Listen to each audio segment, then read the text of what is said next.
Hello and welcome to our football, and today we're going to be rating every single AC Milan striker since Shevchenko. They've obviously had to play at least one season at the football club and only rating them based on how they did at AC Milan and not on overall quality. 15th, Ricardo Oliveira. Having just lost Andriy Shevchenko, Ricardo Oliveira was signed by AC Milan as his replacement in a deal that saw Johan Vogel move in the opposite direction, with a transfer fee reaching a reported €17.5 million. He made a promising start, scoring his debut in the second half of the opening day of the season against Lazio, cementing a 2-1 home win, but would only score twice more in the league for the remainder of the season, so we could obviously say that he was a pretty big flop. Though he did spend most of the season under the stress of the kidnapping of his sister that was later released unharmed 5 months later. 14th, Klaas-Jan Huntelaar. Another €17 million transfer. Huntelaar was signed as a 26-year-old that was approaching his peak and had just fired dozens of goals in the Eredivisie, but had a slow start to his AC Milan career, scoring his first goals for the club in a 2-0 away win at Catania on the 29th of November 2009. Coming on in the 84th minute, the manager at the time, Leonardo, had stated that he would give Klaas more chances, but his teammate Marco Borrolo hit great form and left no space for Huntelaar. But even when he hit bad form, the 35-year-old Filippo Inzaghi was still preferred to him. Huntelaar spent just a single season at the Milan club and was soon sold to Schalke. 13th, Nicola Kalinic. After two decent seasons at Serie A rivals ACF Fiorentina, where he scored 12 league goals and 15 league goals respectively, he was signed on loan with an obligation to buy for €25 million. He scored his first brace for the club on the 17th of September in a 2-1 away win against Udinese. He scored a further 4 goals and assisted 6 by the end of the season, having played 41 games in all competitions, before leaving for Atletico de Madrid the following summer. Pretty uninspiring considering how good he was for Fiorentina in the previous seasons. 12th, Rafaelliao. Now he's obviously still a very young player at age 21, and is clearly a long-term investment for the football club, seeing as he signed a 5-year contract. But taking into account his price tag and the amount of game time he's received, you'd expect a little bit more than 12 goals in 56 league appearances, 32 of which have come as starts. Luckily, he still has lots of time to improve and really change his fortunes at the football club, or he could just end up as another expensive flop, seeing as €40 million is a huge amount of money, especially for a centre-forward of his age. 11th, André Silva. Back-to-back Portuguese players.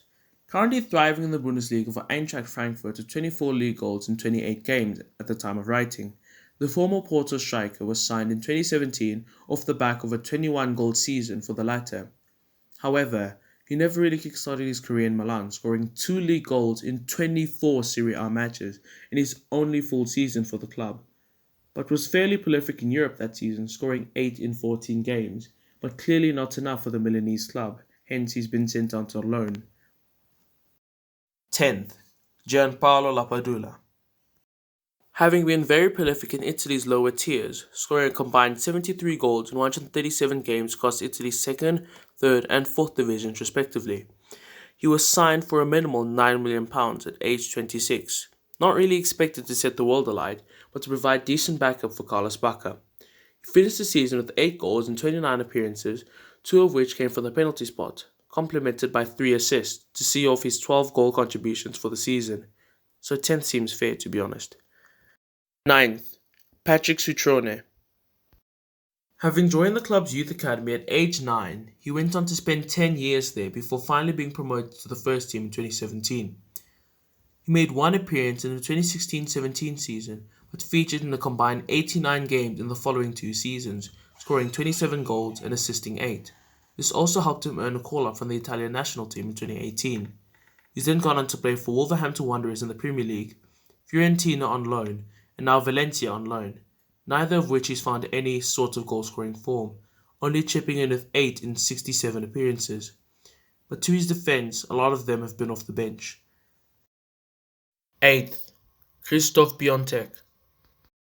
Now this is a pretty sad one considering he had a really bright start during his first season at the club, having joined that January from Genoa in Serie A, adding 11 goals to his already stellar 19-goal tally for the season, and finally looked like the man to end AC Milan's inconsistency up front and turn into a really top player.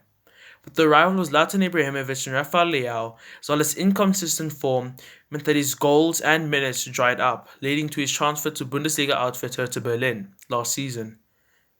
He's only got 6 goals in the league this season for the Bundesliga outfit, but hopefully he could finally get himself together and turn into the real top-class player we all predicted he would be. 7th, Alberto Gilardino. A proper Italian journeyman, emphasized by the fact that he's played for over 12 Italian teams throughout his career, Palermo, Fiorentina and Parma just to name a few. The World Cup winner and 57-time capped Italian was a decent pickup from rivals Fiorentina, scoring 17, 12 and 7 league goals respectively, as a player that was 33 years old when he signed for the football club. During his first season at the club, during a very good season for him, in which he had scored 17 league goals, as mentioned earlier, he failed to score a single goal in 12 Champions League games than that same season, which probably makes you think as to why AC Milan couldn't go far in the Champions League.